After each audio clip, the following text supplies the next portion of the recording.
Amelia's heart thudded back to life as a slender brunette approached him, throwing an arm around his shoulder.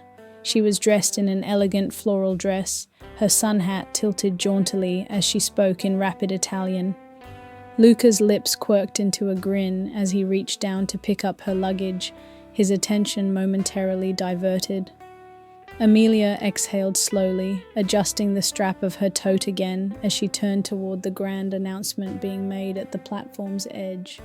A man in a tailored suit, the owner of Rovos Rail, stood on a makeshift podium. Behind him, the train loomed like a promise of adventure. "Ladies and gentlemen, welcome to the pride of Africa," he declared, his voice rich and melodic. "This train is not merely a mode of transport. It is a journey through time, through the soul of this great continent."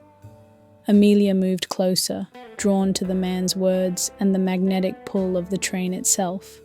The faint scent of leather and cedar wafted from the carriages.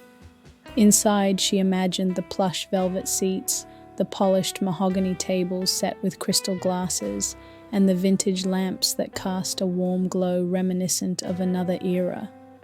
As she entered inside the train, Amelia ran her fingers over the smooth wood-paneled walls of her compartment, the subtle fragrance of lilies mingling with the faint metallic hum of the train. She sighed and shook her head, trying to shake off the image of him. She knew nothing about the man except that he had a woman who was probably counting her blessings to have him at her side.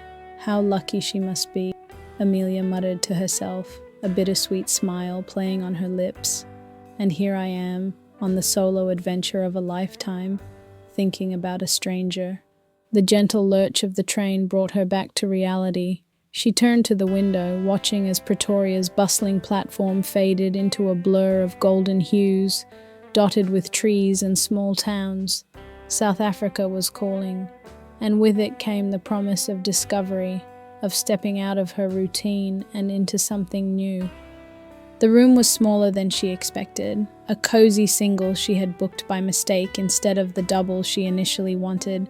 She laughed, thinking, well, at least I won't have to share the mirror.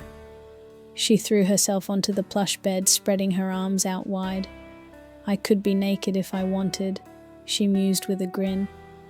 The thought made her giggle, a sound that echoed softly in the quiet room. Want to rush over and read the full story now? Or should we meet again here next week and continue the ride?